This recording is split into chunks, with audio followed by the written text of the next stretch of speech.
뉴스타트 3부로 이어갑니다. 검찰이 윤석열 대통령에게 오는 21일 검찰에 출석해 조사를 받으라고 통보한 것으로 YTN 취재 결과 확인됐습니다. 윤 대통령이 검찰의 2차 소환 통보에 응할 경우 현직 대통령 사상 첫 검찰 조사가 이루어질 것으로 보입니다. 신지원 기자가 단독 취재했습니다. 검찰 비상계엄특별수사본부가 내란 정점으로 지목된 윤석열 대통령에게 오는 21일 검찰에 나와 조사를 받으라고 통보했습니다. 지난 15일 윤 대통령이 검찰의 1차 소환 통보에 응하지 않자 두 번째 소환장을 보낸 겁니다. 검찰은 이번에도 대통령실에 공문을 보내 소환 통보를 한 것으로 전해집니다. 구체적인 시간은 정해지지 않았는데 실제로 윤 대통령이 출석할 경우 헌정사상 첫 현직 대통령 검찰 조사가 이뤄지게 됩니다. 김홍일 전 방송통신위원장을 중심으로 한 윤 대통령 측 변호인단은 마라톤 회의를 거쳐 검찰의 공개 소환에 어떻게 대응할지 등을 종합적으로 논의한 것으로 파악됐습니다. 실제 소환이 이뤄진다면 현직 대통령에 대한 경호가 필요한 만큼 소환 일정이 공개되는 건 불가피할 것으로 보입니다. 앞서 윤 대통령이 대국민 담화에서 법적, 정치적 책임을 다하겠다고 밝힌 만큼 조사에 임할지 뿐만 아니라 검찰에 출석하면서 직접 입장을 밝힐지도 관심입니다. YTN 신지원입니다.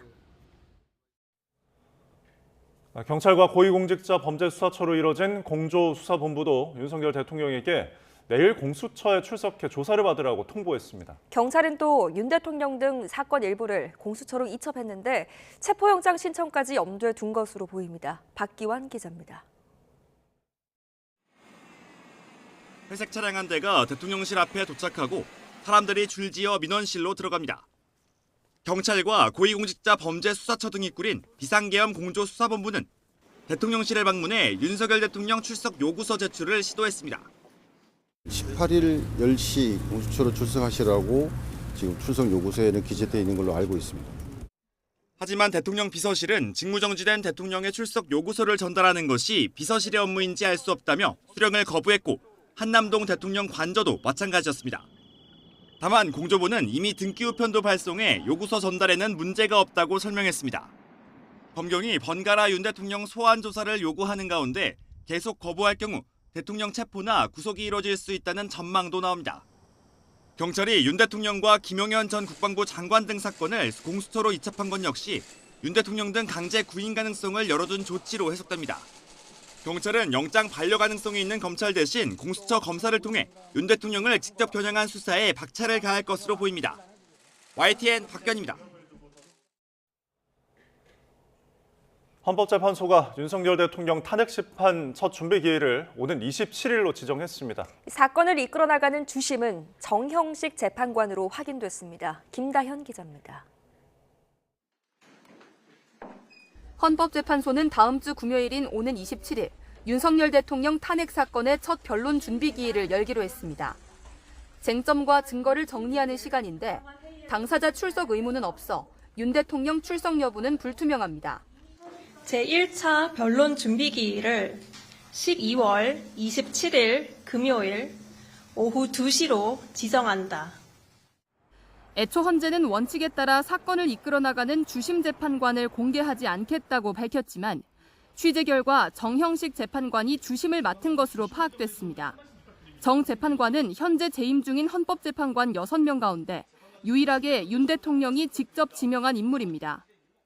이와 관련해 문영배 헌재소장 권한대행은 탄핵 사건 4건을 주심으로 맡고 있는 재판관을 배제한 상태에서 무작위 전자배당을 실시했다며 재판관 모두가 대등하게 탄핵 심리에 참여하는 만큼 주심 재판관이 누구냐는 재판의 속도나 방향에 영향을 미치지 못한다고 강조했습니다. 첫 재판관 회의에서 일정을 정리한 헌재는 이제 심판에 박차를 가할 예정입니다. 10명 남짓한 헌법연구관들로 구성된 전담팀을 꾸렸고 윤 대통령에게 답변서 제출도 요구했습니다. 헌법재판관 정원 9명 가운데 3명이 공석이라는 점은 심판 절차의 변수로 꼽혔는데 헌재는 지금 상태로도 심리와 변론이 모두 가능하다고 밝혔습니다. YTN 김다현입니다. 비상계엄 사태에 깊숙이 관여했다는 의혹을 받는 곽종근 특전사령관과 이진우 수방사령관이 연이어 구속됐습니다. 검찰이 이례적으로 빨리 윤 대통령 소환에 나설 수 있었던 것도 핵심 공모자들의 신병을 확보한 덕분으로 풀이됩니다. 김태원 기자입니다. 비상계엄 사태를 수사하는 검찰 특별수사본부가 이진우 수도방위 사령관을 구속했습니다. 오늘 심사에서 어떤 부분 소명하실 예정인가요? 국민 모든 분께 심려를 끼쳐드려 죄송합니다. 이보다 앞서 707 특임단과 3공수, 9공수 여단을 동원했던 곽종근 육군 특전사령관 역시 구속됐습니다. 외부 위협으로부터 국회를 지키는 임무인 줄 알았다거나 끄집어내라는 지시도 따르지 않았다고 주장하고 있지만 검찰은 이들이 윤석열 대통령 등과 공모해 예하부대에 국회 봉쇄를 지시하고 계엄 해제 요구한 의결을 막으려 했다고 보고 있습니다. 이들을 지휘했던 김용현 전 국방부 장관은 이번 사태와 관련해 가장 먼저 구속됐고 이 사령관이나 곽 사령관과 함께 이른바 한남동 공관회동 3인방으로 꼽히던 핵심 인물인 여인영 국군 방첩사령관도 지난 14일부터 구속 상태로 수사받고 있습니다. 계엄 사령관이었던 박안수 육군참모총장 역시 구속 갈림길에 서 있습니다. 내란 중요 임무 종사 혐의를 받는 계엄군 지휘관들의 신병이 사실상 모두 확보된 건데 검찰이 이례적으로 빨리 윤 대통령 소환에 나설 수 있었던 것도 이 덕분으로 풀이됩니다. 정점을 향한 기초조사를 마무리한 검찰은 의혹의 정점이자 내란 수괴 혐의를 받는 윤석열 대통령에게 피의자 조사를 요구하고 있습니다. YTN 김태원입니다. 비상계엄 사태 당시 계엄 사령관을 맡았던 박안수 육군 참모총장이 오늘 구속기로에 섭니다. 중앙지역 군사법원은 오늘 오전 10시부터 내란 중요임무 종사와 직권남용 혐의를 받는 박 총장에 대한 구속영장 실질 심사를 진행합니다. 박 총장은 지난 3일 포고령 1호를 직접 발표한 당사자로 조지호 경찰청장에게 전화를 걸어 국회 통제를 지시한 인물입니다. 12.3 내란 사태에 관여한 혐의로 경찰이 긴급 체포된 문상호 국군 정보사령관은 하루 만에 풀려났습니다. 민간 경찰이 현역 군인을 긴급 체포한 건 법에 어긋난다며 검찰이 제동을 건 건데 경찰은 유감이라며 즉각 반발했습니다. 부장원 기자입니다. 지난 3일 밤 비상계엄 선포 직후 국군 정보사령부 요원들은 기다렸다는 듯 중앙선거관리위원회로 들이닥쳤습니다. 대통령이 계엄을 선포한 지 2분 만이었습니다. 장관님으로부터 지도받았습니다. 언제 받았습니까? 당일 오전으로 기억하고 있습니다. 문상호 정보사령관은 김용현 전 국방부 장관의 지시에 따랐을 뿐이고 계엄에 구체적으로 관여하지 않았다고 주장했지만 의혹은 걷잡을 수 없이 불어났습니다. 국회 봉쇄 작전이 성공했다면 정보사 최정의 체포조는 곧장 정치인 체포 작전에 돌입했을 겁니다. 경찰 특별수사단은 정보사가 계엄 준비 단계부터 깊숙이 관여했을 가능성을 염두에 두고 문 사령관과 포고령 초안 작성에 관여한 의혹을 받는 노상원 전 정보사령관을 긴급 체포했습니다. 하지만 검찰은 민간 경찰이 현역 군인을 체포한 건 군사법원법의 재판권 규정에 위반된다며 문 사령관에 대한 긴급 체포를 승인하지 않았습니다. 다만 민간인 신분인 노 전 사령관에 대해서는 체포를 승인했습니다. 특수단은 검찰의 불승인에 유감이라며 즉각 반발했습니다. 경찰은 현역 군인에 대한 수사권을 가진 내란죄의 수사 주체라며 수사권과 재판권은 별개인데도 재판권의 이유로 검찰이 긴급 체포를 승인하지 않은 건 논리에 맞지 않는다고 주장했습니다. 특수단은 문 사령관을 석방한 뒤에도 추가 조사를 이어가며 의지를 드러냈지만 앞으로 비슷한 사유로 다른 현역 군인들에 대한 경찰 수사에 차질을 우려하는 목소리도 나옵니다. 특수단 관계자는 공조수사에 나선 고위공직자 범죄수사처를 통해 문 사령관에 대한 체포영장을 신청하는 방안 등을 검토하고 있다고 설명했습니다. YTN 부장원입니다. 미국 정부는 윤 대통령 탄핵안 가결로 한국의 민주적 회복력을 확인했다고 거듭 평가했습니다. 특히 한미동맹은 대통령이 아닌 두 나라 국민 간에 이뤄진 거라며 윤 대통령 탄핵에도 동맹 관계는 차질이 없을 거라고 강조했습니다. 워싱턴 권준기 특파원입니다. 미국 국무부 브리핑에서는 윤석열 대통령 탄핵으로 한미 동맹에 차질이 없을지 질문이 나왔습니다. 매슈 밀러 대변인은 한미 동맹은 대통령 간이 아닌 양국 정부와 국민 간에 맺어진 거라며 미국의 한국에 대한 공약은 변함이 없다고 밝혔습니다. That alliance is not just an alliance between presidents, it is an alliance between governments and an alliance between peoples. And our commitment to that alliance remains ironclad. 탄핵 소추안이 국회에서 가결된 것과 관련해서는 민주적 회복력을 확인했다고 말했습니다. 어렵게 일군 한국의 민주주의를 지켜냈다며 헌법적 절차의 평화적 이행으로 평가했습니다. Democratic resilience that was hard won several decades ago, and we've seen them follow peacefully a process that was laid out by the Republic of Korea's constitution.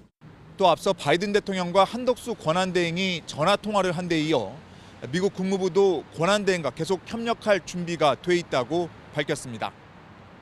유엔도 정례 브리핑에서 한국에서 헌법적 절차가 진행되는 걸 확인했다며 탄핵 사태를 평가했습니다. 그러면서 대한민국의 헌법 제도가 가진 힘에 대해 의심하지 않는다고 강조했습니다. 워싱턴에서 YTN 권준규입니다.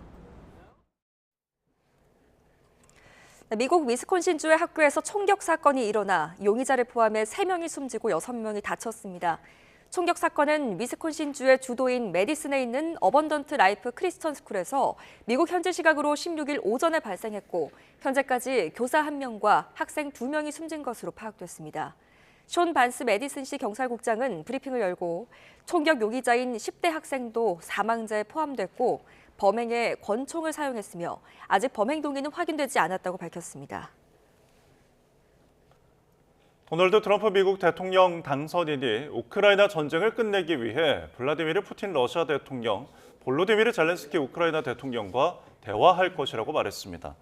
트럼프 당선인은 현지 시간 16일 플로리다주 팜비치 마러라고 리조트에서 열린 당선 후 첫 기자회견에서 우크라이나 전쟁이 제2차 세계대전 이후 가장 끔찍한 대학살이라며 이같이 말했습니다.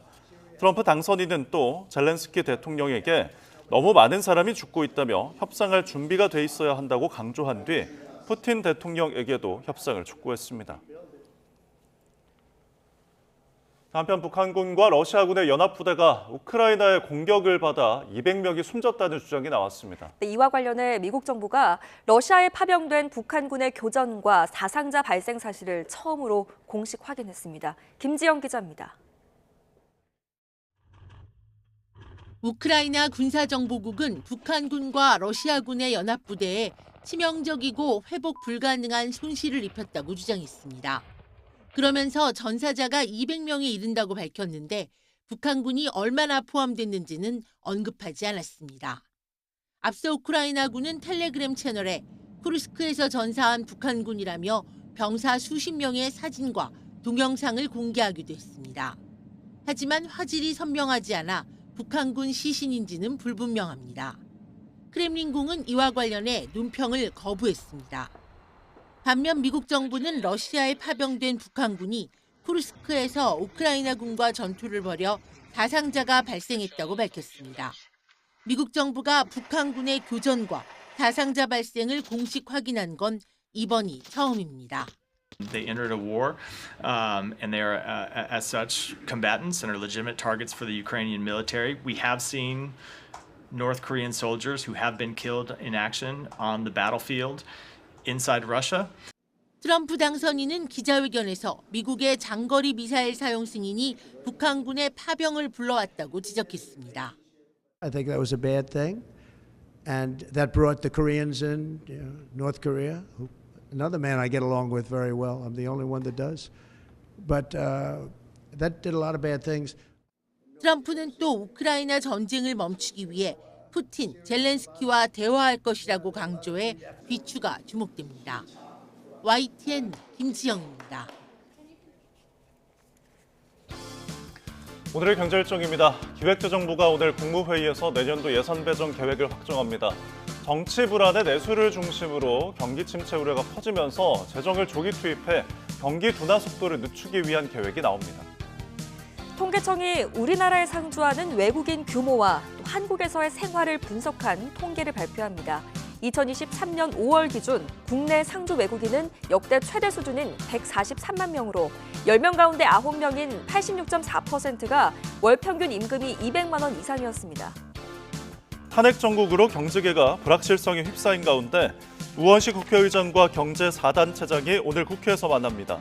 이 자리에서 경제계는 전국 안정과 함께 반도체 특별법 등 여야 간 이견이 없는 법안의 조속한 처리를 요구할 전망입니다. 이어 오늘 오후에는 안덕근 산업통상자원부 장관이 경제단체, 자동차, 배터리업계 등과 비상전략회의를 엽니다. 안 장관은 전국 상황과 관계없이 정부가 할 수 있는 일은 차질 없이 추진하겠다는 의지를 밝힐 것으로 보입니다. 다음은 사고 소식입니다. 경북 예천에서 도로를 달리던 택시가 대형 크레인을 들이받은 뒤 불이 나면서 4명이 다쳤습니다. 또 서울 문정동과 경북 김천에 있는 건물에서 불이 나 다친 사람은 없었지만 여러 명이 대피해야 했습니다. 밤사이에 있었던 사고 소식 김평정 기자입니다. 차량 앞부분이 심하게 찌그러진 택시 주변으로 소방관들이 분주히 움직입니다. 도로 위에 쓰러져 있는 승객들에 대한 구급 조치도 한창입니다. 경북 예천군 용국면에 왕복 4차선 도로를 달리던 택시가 2차로에 세워져 있던 대형 크레인을 들이받았습니다. 이 사고로 운전기사와 승객 등 4명이 크고 작은 상처를 입고 병원으로 옮겨졌습니다. 골절이라든지 그런 증상으로 해서 의식이 없거나 그러지는 않습니다. 사고 충격으로 택시에 불까지 나 차량을 모두 태운 뒤 20여 분 만에 꺼졌습니다. 경찰과 소방은 고장으로 2차로에 멈춰서 있던 크레인을 택시가 미처 발견 못해 사고를 낸 것으로 보고 정확한 원인을 조사하고 있습니다. 서울 문정동에선 17층짜리 건물 1층에서 불이 났습니다. 화재 당시 건물 안에 있던 24명이 구조됐고 350명은 스스로 대피했습니다. 소방당국은 한때 대응 1단계를 발령하고 장비 48대와 인력 197명을 투입해 2시간여 만에 불을 모두 껐습니다. 경북 김천시 어모면에 있는 코오롱 생명과학 김천 제2공장에서도 불이 났습니다. 이 불로 직원 1명이 연기를 흡입했고 7명은 스스로 대피했습니다. 대응 1단계를 발령하고 5시간 20분 만에 큰 불길을 잡은 소방은 불을 모두 끄는 대로 정확한 피해 규모와 화재 원인을 조사할 계획입니다. 충남 청양군에 있는 닭농장과 경기 양주에 있는 양동농장에선 각각 올해 11번째 고병원성 조류 인플루엔자와 아프리카 돼지열병이 발생했습니다. 방역당국은 두 농장에서 기르던 닭과 돼지를 매몰 처분하고 인접지역의 관련 시설 종사자와 차량에 대해 일시 이동 중지 명령을 내렸습니다. YTN 김평정입니다. 전라남도 여수시 안도해상에서 9톤급 어선이 전복돼 침몰하는 사고가 있습니다. 여수해양경찰서는 어젯밤 11시 50분쯤 여수시 남면 안도 동쪽 약 7.4km 해상에서 선원 5명이 탄 9톤급 어선이 침수되고 있다는 신고를 접수했습니다. 어선에 타고 있던 선원 5명은 모두 다른 어선으로 옮겨 탔고 건강에 이상은 없었습니다. 해경은 사고 어선은 조업 중 기관실에서 바닷물이 차올라 배수 작업을 벌이는 과정에서 일어난 누전으로 침수가 가속된 것으로 보고 있습니다. 다음 소식입니다. 2022년 국회의원 재보궐선거를 앞두고 윤석열 대통령이 윤상현 당시 공천관리위원장에게 공천과 관련해 지시하겠다고 말한 녹취가 있다는 주장이 나왔습니다. 검찰은 관련 녹취가 담겨 있을 것으로 추정되는 이른바 황금폰을 확보해서 분석하고 있습니다. 임형준 기자입니다. 김영선 전 국회의원의 공천과 관련해 다시 한번 더 확인하고 지시를 하겠다. 윤석열 대통령이 취임 전날 명태균 씨와 통화하면서 했던 발언입니다. 명태균 씨가 변호인을 통해 밝힌 내용입니다. 민주당이 공개한 윤 대통령과 명 씨 사이의 통화 녹음 파일엔 이런 내용이 없었습니다.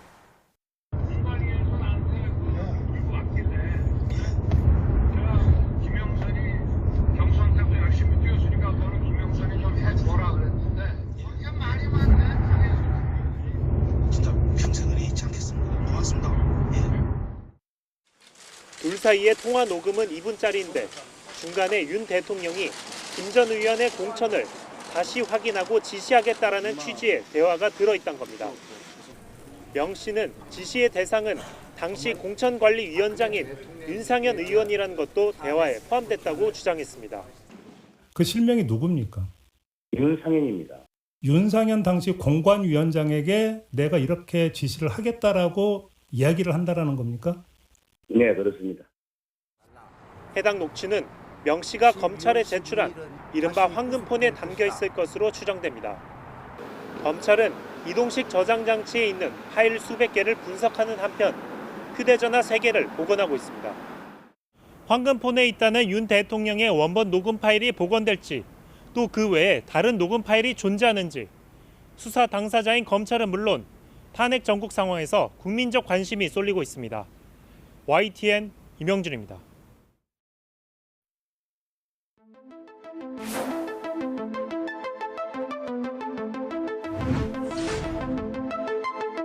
트럼프는 취임 당일 전 세계 국가에서 미국으로 수입되는 물품에 일괄적으로 10에서 20%의 보편 관세를 부과하겠다고 공약했는데 역대 최대 수준의 대미 무역 흑자를 기록 중인 한국도 표적이 될 가능성이 커 정상 외교 복원이 그 어느 때보다 시급한 상황. 트럼프는 우리 기업에 대한 전기차 보조금과 반도체 투자 보조금 등도 손볼 가능성이 큽니다.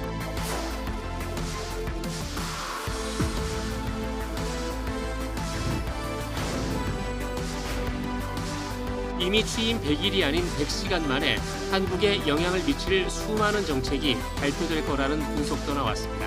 트럼프의 대화 상대가 확정되지 않는 기간이 길어질수록 한국에 드리워지는 불안의 크기도 커질 수밖에 없는 상황입니다.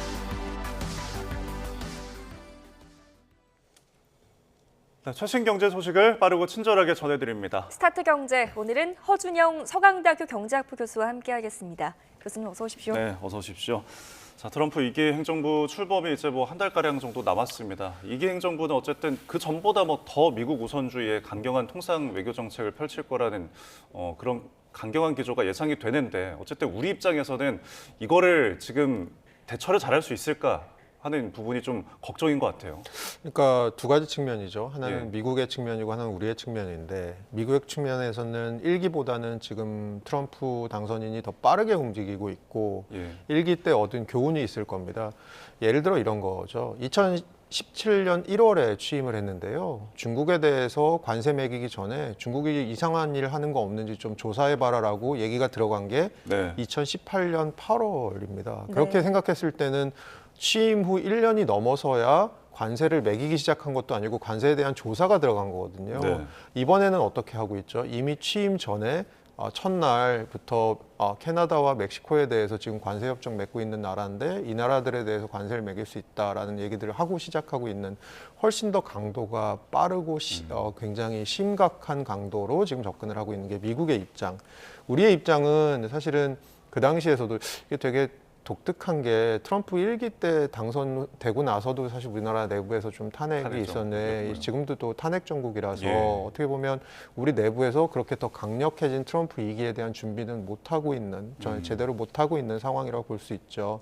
그런 측면에서 우리가 바이든 행정부 하에서 해놨던 수많은 정책들, 특히 미국에 대해서 우리가 직접 투자 많이 하고 공장 짓고 많이 하고 있잖아요. 네. 아무래도 반도체법이나 인플레이션 감축법의 혜택을 받을 수 있는 부분들 이런 것들에 대해서 사실 트럼프 행정부 들어오면 이거 거의 보조금 같은 거 많이 줄일 거다라는 얘기들이 많이 나오고 있거든요. 관세뿐만이 아니고 이런 보조금 관련된 이슈들에 대해서 우리가 지금 얼마나 접근을 할 수 있는지 어떻게 보면 골든타임이 흘러가고 있다라고 생각할 수 있을 것 같습니다. 네, 하나하나 좀 자세하게 짚어보겠습니다. 지금 바이든 정부가 자국 반도체 기업이죠. 마이크론에 구조 지급하겠다고 확정을 했고요.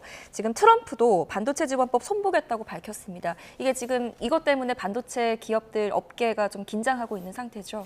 네, 그러니까 이런 거라고 생각하시면 될 것 같습니다. 중국 기업에 대해서는 굉장히 강력하게 때리고 중국에는 뭐 최신 기계도 못 들어가게 하고 중국에 수출 못하게 하고 이런 것들을 막고 있지 않습니까? 예. 그러면 중국 기업들이 할 수 있는 거는 한계가 있을 겁니다. 특히 미국 시장에서는요. 근데 지금 미국 시장을 한번 보면 최근 들어서 D램, 저희 메모리 반도체 있잖아요. D램 생산을 보니까 전 세계에서 차지하는 비율이 우리나라가 한 70% 정도 차지하고 있고요. 미국이 D램 생산의 한 20% 정도 차지하고 있는데 최근에 미국 기업, 특히 마이크론의 이 상승세가 좀 쉐어가 막 늘고 있습니다. 그리고 첨단 메모리 칩 같은 경우도 지금 마이크론이 전 세계, 그러니까 미국 안에서의 쉐어가 한 2% 정도 되는데 이것들도 점점 이제 늘리겠다는 방안이거든요. 결국은 중국이 잘하는 것을 못하게 방해하고 그리고 미국 기업들에게 혜택을 주겠다 이런 것들에 대한 정책인데요. 그러면 상대적으로 우리나라 기업들 지금은 쉐어가 굉장히 높지만 마켓 쉐어가 높지만 중장기적으로 미국 기업들이 운신의 폭이 조금 더 넓어지는 것이 아니냐 이런 정도의 생각을 할 수밖에 없을 것 같습니다. 네, 조금 전에 그래픽을 저희가 통해서도 봤지만 어쨌든 자국 기업들에 대해서는 뭐 보조금 지원들이 확정이 되고 있는데 우리나라 기업들은 어쨌든 전망으로 지금 나타나고 있는 상황에서 그러면 우리 국회에서 지금 반도체 특별법이나 전력망법 등 이 법안들이 계류가 되어 있는 상태인데 이거를 우리 국회에서 좀 처리를 하자 이런 전망도 있죠. 네, 그러니까 반도체 관련해서는 선진국하고 좀 비교해 볼 필요가 있을 것 같습니다. 네. 선진국 같은 경우는 최근 들어서 지금 말씀해 주신 대로 직접적인 보조금을 반도체 기업에 주고 있는 경우가 굉장히 많습니다. 네. 근데 우리나라 같은 경우는 직접적인 보조금은 아직 들어가지 않고 세액공제 같은 경우가 좀 들어가고 있는 거고요. 그래서 세액공제를 모두 포함해 봤자 우리나라 정부의 반도체 지원이 일본의 한 10분의 1, 미국의 5분의 1 정도 수준이라고 지금 나타나고 있다고 합니다. 그런 측면에서는 어떻게 보면 이 반도체 경쟁이 생각보다 전 세계적으로 치열해지고 있고 저희 방금 전에 짚은 것처럼 미국의 자국 우선주의가 반도체에도 굉장히 심각하게 지금 적용되고 있는 상황인데 이런 상황에서 우리 기업들이 경쟁력을 유지할 수 있도록 조금 빠르게 이런 것들에 대한 지원을 해주는 방안 이런 것들에 대해서는 아무래도 여야가 이견이 많이 없을 것으로 생각됩니다. 네, 지금 반도체뿐만 아니고 전기차 그리고 배터리 이런 부분도 지금 걱정이 됩니다. 전기차의 트럼프 미 대통령 당선인 정권 인수팀이 전기차에는 보조금 폐지하고 배터리 소재에도 관세 부과하는 방안 마련 중이다 이런 보도가 나왔는데 이게 우리나라에 좀 어떤 영향이 있을 것으로 전망하십니까? 아무래도 우리나라 기업들이 뭐 그 배터리나 전기차 같은 경우를 워낙 많이 했었고 그래서 미국에다가 공장도 많이 지었었고 했는데 그 공장을 지은 가장 큰 이유 중에 하나가 인플레이션 감축법에 의해서 미국 내에서 어느 정도 이상 조립하고 어느 정도 이상 미국 근처에서 나라에서 나오는 소재를 쓰면 살 때, 이 차를 살 때 소비자에게 최대 한 $7,500까지 보조금을 주겠다 이런 거였거든요. 그러니까 한마디로 가격 경쟁력이 좀 생겼던 부분이 있습니다. 그런데 이런 부분들에 대해서 재고하겠다라고 하는 기본적인 입장이고요. 이번에 제가 얼마 전에도 말씀드렸지만 재무장관 그 후보자 재무장관으로 인준된 우리 그 스캇 베센트라고 하는 사람이 하는 얘기가 늘 그렇습니다. 나는 비효율적인 정부 지출에 대해서 좀 줄여야 된다고 생각하는데 비효율적인 정부 지출 중에 가장 대표적인 게 이 보조금 같은 거, 그 IRA 보조금 같은 거다라고 얘기를 하거든요. 이런 것들에 대해서는 아마 트럼프 2기 행정부가 들어오면 뭐 전면적인 재협상이라던가 아니면 보조금을 좀 줄이는 방향으로 그래서 조금 더 미국에게 편의가 가는 방향으로 아마 조정할 가능성이 있어서 이런 것들에 대해서 사실은 뭐 대기업들은 미리 뭐 정보를 포착하고 움직이고 있을 것 같긴 한데요. 사실은 저희가 그 완성차를 만드는 대기업만 생각하지만 들어가는 부품들을 만드는 중소기업, 뭐 중견 기업들도 굉장히 많거든요. 이런 기업들은 지금 얼마나 대응 여력이 있을지에 대해서는 아직 조금 의문이 있는 그런 상황이어서 좀 정부가 나서줘야 되는 부분이 좀 많아지고 있는 건 사실인 것 같습니다. 지금 뭐 배터리나 전기차, 반도체에 대해서 이제 뭐 짚어주셨는데 우리나라 내수가 지금 좋지가 않지만 그나마 경제를 지탱한 게 이런 부분들에 대해서 수출들이 받쳐주고 있으니까 경제가 지탱이 된 건데 어쨌든 지금 우리 전국 상황이나 좀 경제계에 있어서도 불확실성은 계속 유지가 되고 있는 상황이다 보니까 앞으로 이런 수출 쪽에도 좀 대외 신인도나 영향이 좀 있지 않을까, 불리하지 않을까라는 우려도 있거든요. 지금 이제 아무래도 수출 자체 숫자를 보면 최근 들어서 수출 증가세가 전년 동월 대비 좀 감소하고 있는 상황이고요. 사실 저희 1, 2분기 경제 성장은 수출이 거의 지탱했다고 봐도 무방하지 않은데요. 지금 수출의 어떤 모멘텀은 조금 빠지고 있는 상황입니다. 거기다가 1월 20일부터 트럼프 2기 행정부 들어오면 그때부터 새로운 정책들을 이제 내놓기 시작할 겁니다. 그런 것들에 대해서 어떻게 보면 지금 외국에서 얘기하는 것 중에 하나가 어떻게 보면 트럼프 2기 행정부의 가장 취약한 경제가 한국 경제일 가능성도 되게 크다. 여러 가지 구조상. 그래서 그런 부분들에 있어서 사실 수출이 좀 앞날이 좀 어두워 보이는 것도 사실이고요. 실제로 최근 들어서 대외경제정책연구원에서 조사를 한번 이렇게 연구를 해보니까 실제로 트럼프의 그 관세, 보편 관세 한 20%가 들어왔을 때 우리나라 수출이 한 222억 달러에서 448억 달러까지 줄 수 있다고 하는데 우리나라 2023년 수출액이 한 6,300억 달러 됩니다. 그러니까 아주 그 가장 안 좋은 시나리오가 돼서 한 450억 달러 수출이 줄어들면 2023년 기준 한 7% 정도 수출이 줄어들 수도 있다. 이런 일이 벌어지는 거거든요. 그래서 사실은 오늘 계속해서 같은 얘기의 반복이긴 한데 대응이 필요한데 어느 정도로 우리가 지금 대응을 하고 있는지. 사실은 트럼프라는 사람을 잘 생각해 보면 굉장히 힘을 숭상하는 사람이잖아요. 리더십이 약한 국가에 대해서는 아마 후순위로 협상을 밀어둘 가능성도 굉장히 큽니다. 야, 너네 나라 리더십부터 회복하고 협상 테이블에 앉아라고 얘기할 확률이 크거든요.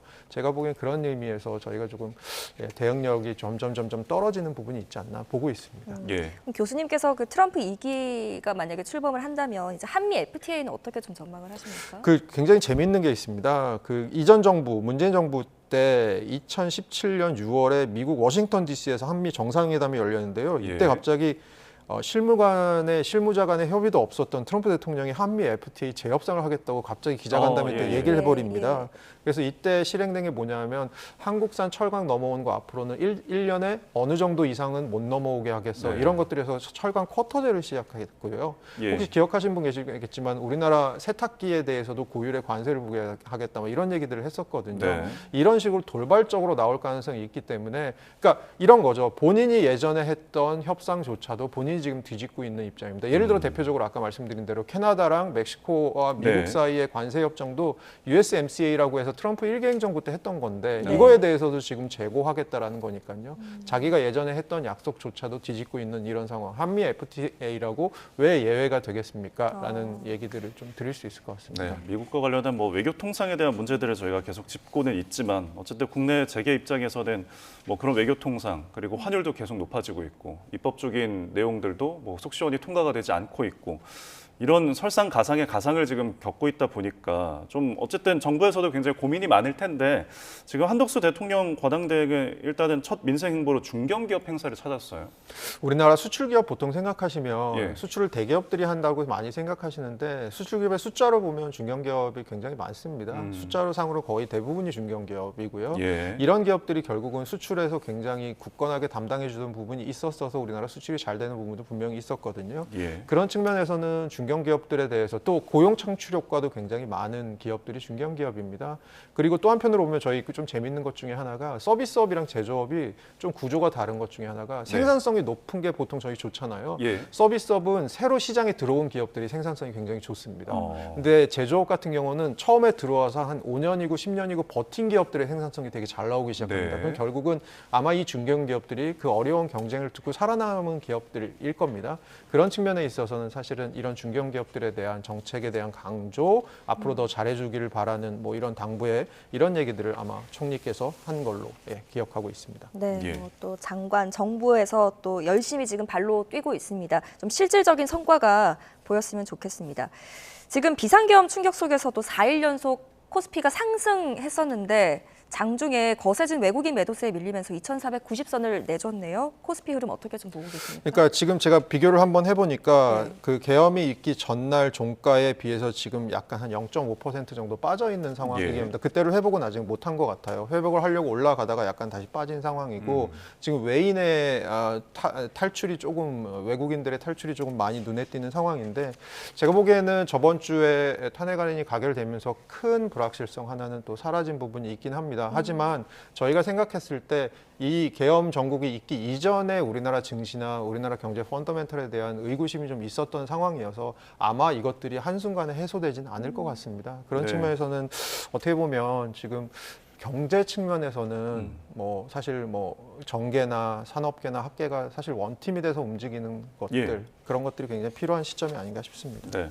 어쨌든 우리 지수는 지금 뭔가 2,500선이 저항선인 것처럼 좀 보여지는데 환율을 좀 살펴보면은 환율도 전거래일보다 어쨌든 2원이 올라서 뭐 1,435원, 그러니까 30원대 유지하고 있는데 앞으로 뭐 1,500원대 돌파할 가능성도 있다라는 전망도 있는데 교수님은 어떻게 보십니까? 우선 단기적으로 봐야 될 거랑 내년 한 3월까지 봐야 될 거 두 가지 정도 나누고 싶고요. 우선 이번 주에 FOMC 있지만 FOMC가 아마 매파적인 인하를 할 것 같다라는 얘기를 합니다. 최근에 미국이 인플레이션 내려오는 속도도 워낙 더디고 미국 경제 견조하고 뭐 이런 것들 때문에 매파적인 인하를 할 거다라고 내년에도 사실 지금 시장에서 예측하기로 이번에 한 번 내리고 내년 1년 동안 2번 정도 정도 내릴 거다라고 생각을 하고 있거든요. 예. 그러니까 그래서 내년 말이 됐을 때 한 4.0 정도 상단 기준으로 갈 거다라고 생각을 하니까 네. 어떻게 보면 금리 인하 속도가 굉장히 늦어질 거다라고 생각하고 있습니다. 이거는 분명히 우리나라 환율에 있어서는 굉장히 안 좋은 측면이고요.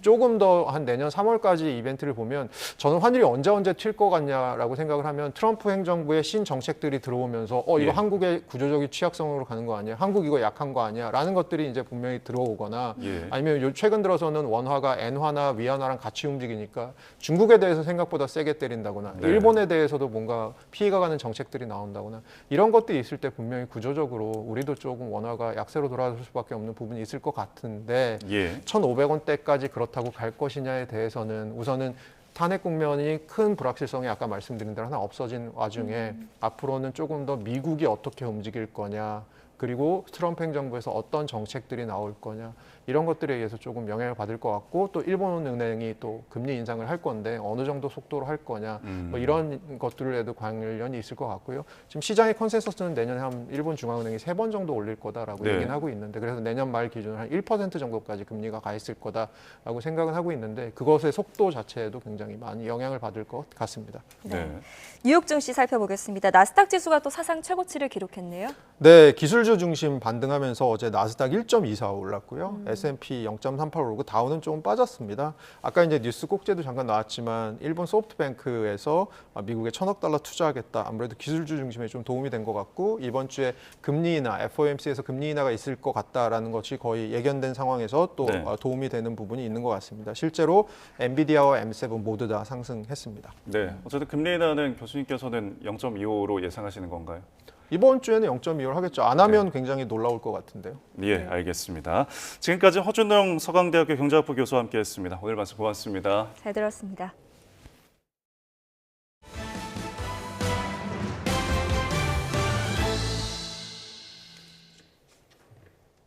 네, 아이가 갑자기 밤에 아프면은 부모 입장에서는 애가 탈 수밖에 없죠. 경기도가 야간과 휴일에도 진료를 받을 수 있는 달빛 어린이병원을 크게 늘렸습니다. 최명신 기자입니다. 큰 일교차로 감기 환자가 부쩍 늘어난 요즘. 일과 시간 이후 아이가 갑자기 열이 나면 부모는 병원 걱정이 앞섭니다. 밤에 진료를 보는 곳이 많지 않기 때문입니다. 근처에 병원들은 다 오후 6시면은 진료 마감을 하니까 못 가서 어떻게 해야 되나 발 동동 구르고 그랬던 적이 많은 것 같아요. 이 어린이 병원엔 낮 시간대보단 늦은 오후나 저녁에 환자가 몰립니다. 전체 그 내원 환자 수의 한 60% 정도가 4시 이후에 오거든요. 6시 반 이후 되면 전체 한 30%? 이런 문제를 해결하기 위해 도입된 제도가 달빛 어린이 병원입니다. 평일 오후 6시부터 11시까지, 주말은 오전 9시부터 오후 6시까지 문을 엽니다. 경기도는 17곳이던 달빛 어린이 병원을 올해 11곳 추가 지정해 모두 28곳으로 늘렸습니다. 또 취약적 의료 여건을 고려해 야간과 휴일에도 진료받을 수 있도록 취약지 소아 야간 휴일 진료기관 12곳을 지정해 운영하고 있습니다. 내년 추가 확대 지정에도 힘을 쏟고 있습니다. 25년도에는 소아 야간 휴일 진료기관이 없는 시군과 협조하여 달빛 어린이 병원을 확대하고 분당차 병원과 아주대 병원의 소아 전문 응급의료센터 운영 지원하여 소아 중증 응급의료의 사각지대를 해소될 수 있도록 노력하겠습니다. 진료기관의 정확한 위치와 상세 정보는 경기도 홈페이지에서 확인할 수 있습니다. YTN 최명신입니다. 전세 보증금을 떼일 우려도 없는 데다 주변 시세보다 값도 싼 전세가 있다면 세입자들에겐 너무 좋겠죠. 실제로 최근 든든 전세 신청률이 역대급으로 높았는데 대부분의 일반 전세는 보증 시스템이 약해질 것이라는 우려 때문에 세입자들의 불안도 커지고 있습니다. 김기봉 기자입니다. 서울 광진구의 전용 면적 59제곱미터의 한 빌라. LH가 최근 모집한 분양 전환형 든든 전세인데 신청 경쟁률이 1,599대 1을 기록했습니다. 송파구에 있는 또 다른 든든 전세 한 채에도 1,353명의 지원자가 몰렸습니다. 주변 시세 90%의 싼 값으로 살다가 6년 뒤엔 6년 전 감정가와 현재 감정가의 평균의 싼 값으로 분양까지 가능한 장점 때문입니다. 또 장기적으로 안정적으로 거주할 수 있는 매입임대 주택이기도 하고 또 나중에 6년 임대 후에 안정적으로 거주한 후에 내 집 마련의 기회를 제공받을 수 있는 그런 집이기 때문에 아무래도 관심도가 부쩍 높았던 것으로 보여집니다. 안전하고 저렴한 전세에 대한 수요는 이처럼 뜨겁습니다. 하지만 현실적 여건은 그렇지 않습니다. 전세금 보증을 받기가 점차 어려워질 거란 우려가 커지고 있습니다. 주택도시보증공사 허그가 대신 갚아준 전세보증금의 액수는 최근 눈덩이처럼 불어났는데 2021년 5천억 선이었던 대위 변제액은 22년 9천억 원을 넘어서더니 지난해인 3조 5천억 원으로 급증했고 올해는 규모가 더 커질 것으로 예상됩니다. 이런 상황의 타겟책으로 허그는 지난 국정감사에서 현재 집값의 90% 이하인 담보 인정 비율을 80%로 낮추는 방안을 검토한다고 했는데 한 부동산 전문업체가 실제로 이렇게 될 경우를 계산해 봤더니 지난해 체결된 전국 빌라 전세 계약의 69% 이상이 보증을 받을 수 없는 상황으로 나타났습니다. 이제 국토교통부에서 제공하는 이제 실거래가 연립 다세대 기준 2023년의 데이터랑 이제 공동주택 가격 2024년의 데이터를 이제 더 강화된 요건으로 적용을 하면 어떻게 될까 했더니 이제 빌라의 69% 정도가 가입이 불가하다라는 다시 재보증이 불가하다는 이런 우려가 커지자 허그는 일단 담보 인정 비율을 80%로 낮추는 것을 검토하지 않는다고 밝혔지만 보증 축소 방안을 찾을 수밖에 없는 상황입니다. 전문가들은 그나마 유예 기간을 좀 길게 주면 시장의 충격을 줄일 수 있을 거라 진단하고 있지만 세입자들의 불안은 전세 시장에 여전히 짙게 깔려 있습니다. YTN 김기봉입니다. 네, 이번엔 출근길 날씨 알아보겠습니다. YTN 야외 스튜디오 연결합니다. 윤수빈 캐스터. 네, 윤수빈입니다. 네, 지금 출근길인데 추위 상황 어떤가요? 네, 오늘 아침은 어제와 비슷한 수준의 추위가 이어지고 있습니다. 현재 서울 기온은 영하 2.9도로 평년 수준인데요. 하지만 낮부터는 찬바람이 강해지겠고 한낮 시간에도 체감온도가 영하권에 머무르는 곳이 있겠습니다. 외출 시 보온에 신경 써주시기 바랍니다. 네, 어제 내렸던 눈비는 대부분 그쳤나요? 네, 지난 밤사이 서쪽 지방 곳곳에 내리던 눈비는 대부분 그쳤습니다. 하지만 추위 속에 내린 눈비가 얼어붙으면서 곳곳에서 빙판을 이룬 곳이 있으니까요. 출근길 보행자와 운전자 모두 교통안전에 각별히 유의해 주시기 바랍니다. 오늘은 대부분 하늘에 구름만 다소 지나겠습니다. 다만 제주도와 충남, 호남 서해안에는 밤부터 다시 비나 눈이 시작되겠고 오후 한때 그 밖에 서쪽 내륙에 약하게 빗방울이 떨어지거나 눈이 날리는 곳이 있겠습니다. 자세한 지역별 현재 기온 살펴보겠습니다. 현재 청주 영하 1.5도, 안동 영하 2.3도로 예년과 비슷하게 출발하고 있는데요. 낮부터는 강한 한기가 남하하면서 어제보다 기온이 1에서 3도가량 내려가겠습니다. 오늘 서울 한낮 기온 3도, 춘천 4도, 전주는 6도 선에 그치겠습니다. 내일은 서울 아침 기온이 영하 6도까지 곤두박질하며 이번 겨울 들어 가장 추운 날씨가 찾아오겠고요. 충남 서해안과 호남 서부는 내일 오후까지, 동해안 지역은 내일 밤사이 최고 10cm의 많은 눈이 내릴 전망입니다. 한편 영동 북부에는 건조경보가, 그 밖에 동해안과 일부 수도권 지역에는 건조주의보가 발효 중입니다. 여기에 바람도 다소 강하게 불고 있는 만큼 산불 등 화재 사고 예방에 신경 써주시기 바랍니다. 지금까지 서울 상암동 야외 스튜디오에서 YTN 윤수빈입니다. 이상으로 뉴스타트를 마칩니다. 네, 오늘 아침도 저희와 함께해 주셔서 고맙습니다.